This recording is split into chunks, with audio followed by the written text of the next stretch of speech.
이사야 53장은 메시아 예언의 절정을 이루는 성경입니다. 기원전 700년경에 무너져가는 유다 나라를 쳐다보면서 그 고통스러운 무너져가는 유다 나라 속에서 멀리 하나님이 보내실 메시아를 바라보고 예언하고 있는 성경입니다. 이사야는 장차 오실 그리스도의 고난과 영광을 눈앞에 보는 듯이 묘사하고 있습니다. 이 엄청난 예언이 이루어졌음에도 회개를 거절하는 사람들이 있습니다. 지금도 우리 주변에는 이 엄청난 예언을 거절하고 불신앙하는 사람들이 있습니다. 이 시간 멸시를 당한 종이란 말씀 살펴보고 기도하고자 합니다. 이사야 선자는 그 시대의 사람들을 보면서 장차 메시아가 오실 터인데 그때에도 일어날 불신앙의 세대를 말하고 있습니다. 불신앙의 세대. 1절에 보면은 우리가 전한 것을 누가 믿었느냐? 여호와의 팔이 누구에게 나타났느냐라고 합니다. 이사야 선자는 장차 도래할 메시아 시대에 일어날 불신앙의 세대를 쳐다보면서 탄식합니다. 지금도 그런데 장차 메시아가 이 땅에 오실 날에도 그럴 것이다 라는 거지요. 하나님이 사람이 되어 이 땅에 왔다고 하는 복음을 거절하는 사람들의 모습입니다. 빛이 어두움에 빛이 돼 어두움이 깨닫지를 못하는 불신앙의 세대들입니다. 나병 환자가 깨끗함을 잊고 죽은 자가 살아나고 귀머거리에 귀가 열리고 벙어리에 혀가 풀리고 소경의 눈이 열리는 기적의 노다지를 보고 들으면서도 복음을 거절하는 불신앙의 세대가 지금뿐만 아니라 메시아가 오시는 그날에도 일어날 것이다 라고 합니다. 이것은 그리스도가 세상에 구주로 오신다고 해서 세상 만민이 다 그리스도를 영접하지는 않을 것이라는 예언입니다. 이유는 그리스도는 그를 믿기로 작정된 사람들만 믿을 것이기 때문입니다. 우리가 전한 것을 누가 믿었느냐? 여호와의 팔이 누구에게 나타났느냐?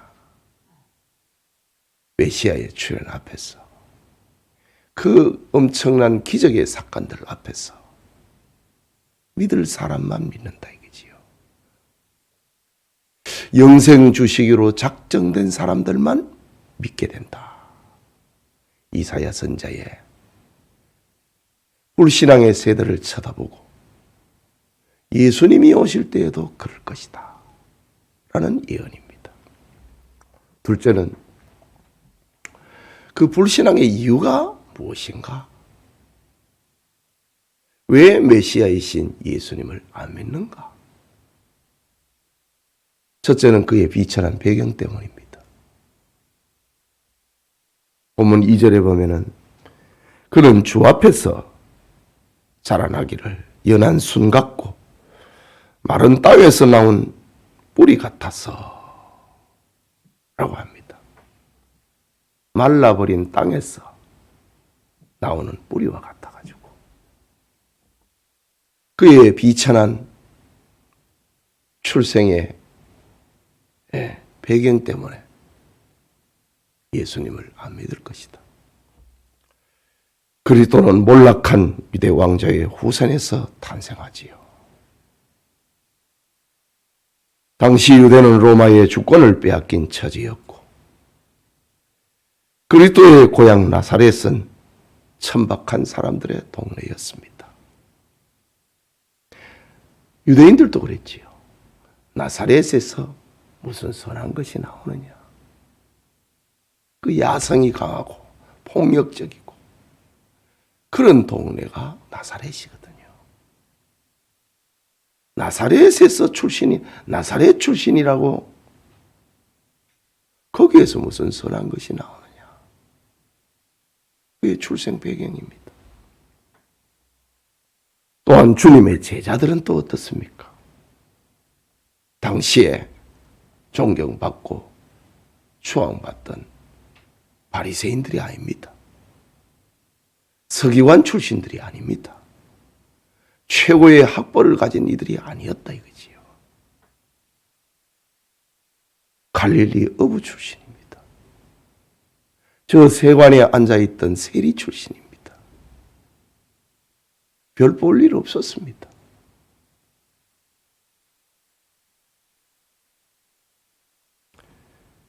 그러나 실상은 주님 자신은 하나님이었습니다. 그리스도가 종으로 오신 이유는 죄의 종된 사람을 구원하고자 하는 하나님의 사랑 때문이었습니다. 소외되고 고통당하는 사람들을 친구로 삼기 위하여서 종으로 오셨습니다. 화려한 왕궁에서 예수님이 출생하셨으면 그렇게 외면받지 않습니다. 나사렛 출신이다 이거죠. 무너진 왕가의 출신이다 이거죠. 예수님이 불러 모아서 공동체를 만들었는데 그들도 보잘것없는 사람들이었다 이거죠. 예수님을 둘러싸고 있는 그 배경 때문에 사람들은 무시한다. 멸시한다. 또 하나는 매력 없는 외모 때문입니다. 2절 후반부에 보면은 고운 모양도 없고 풍채도 없은 줄. 우리가 보기에 흠모할 만한 아름다운 것이 없도다. 사람들은 외모를 보는데 우리가 보기에도 아름다운 것이 없도다. 예수님은 그렇지 못했다는 거지요. 메시아에 대한 이사야 선지자의 묘사는 그가 체질적으로 무슨 이상이 있다든가 기형적인 외모를 가졌다는 말은 아닙니다. 하나님의 영광스러운 임재만을 기대하던 당시 유대인들에게 예수님은 볼품없는 존재였다는 거지요. 지금도 사람들은 외모로 판단합니다. 육신의 정욕과 안목의 정욕과 이생의 자랑을 따라 사람들은 살아갑니다. 그러나 주님은 죄인을 구원하기 위해서 오셨습니다. 오늘날 의식주를 추구하는 사람들에게 여전히 주님은 매력이 없습니다. 하나님이 돈을 주느냐, 밥을 주느냐, 조롱합니다. 외모를 만족시키는, 사람의 본성을 만족시키는 그런 주님이 아니라는 거지요. 그래서 주님은 멸시를 당한다. 지금 이사야 선지자가 그 당시를 지금 쳐다봅니다. 하늘이여 들으라, 땅이여 들으라. 불러도 대답이 없습니다. 하나님을 믿는 신앙이 우리와 무슨 상관이 있느냐는 거죠. 손은 임자를 알고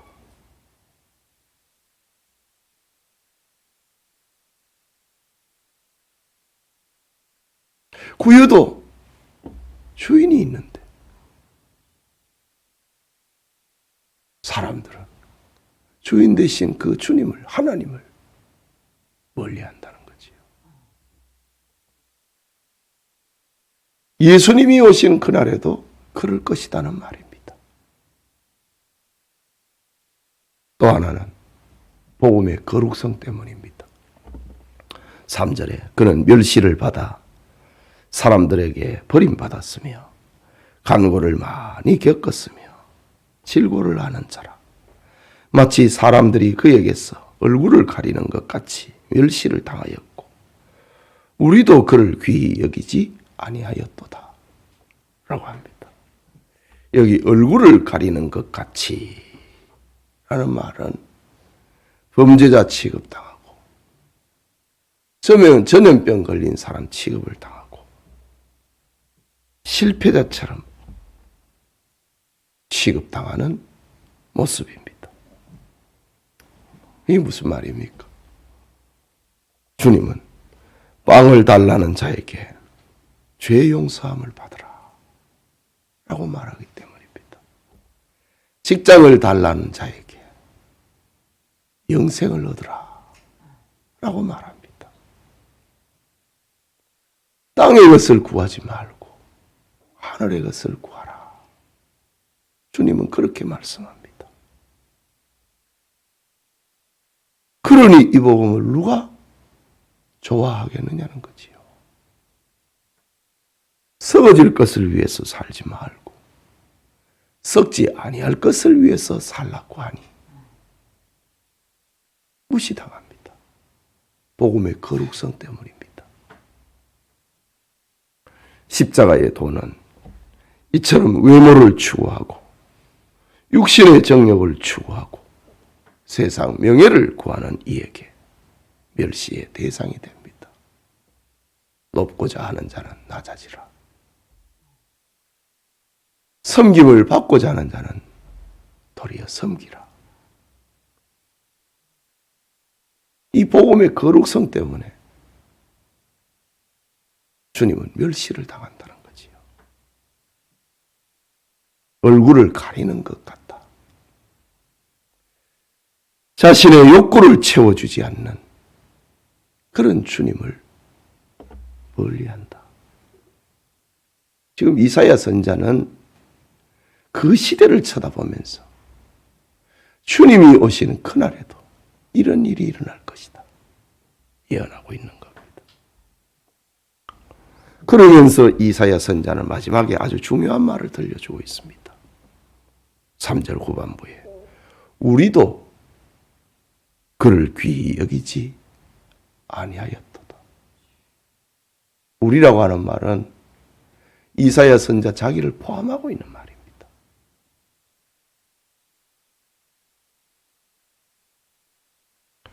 우리도 세상 사람들과 본질상 다르지 않다고 하는 말입니다. 심령을 찌르는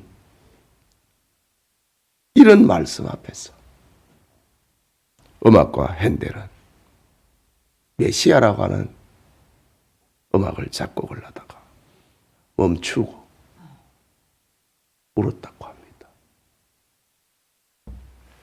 그 시대의 사람들이 예수님을 멸시했다. 예수님을 버렸다. 예수님을 조롱했다.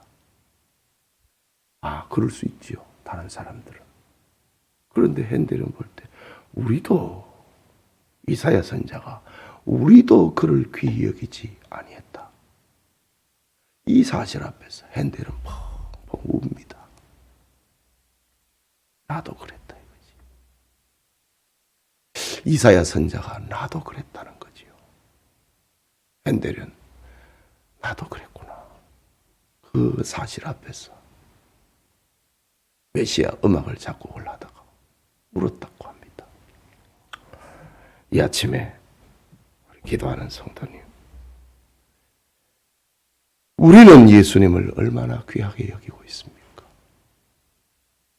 우리는 그의 몸된 교회를 얼마나 귀하게 여기고 있습니까?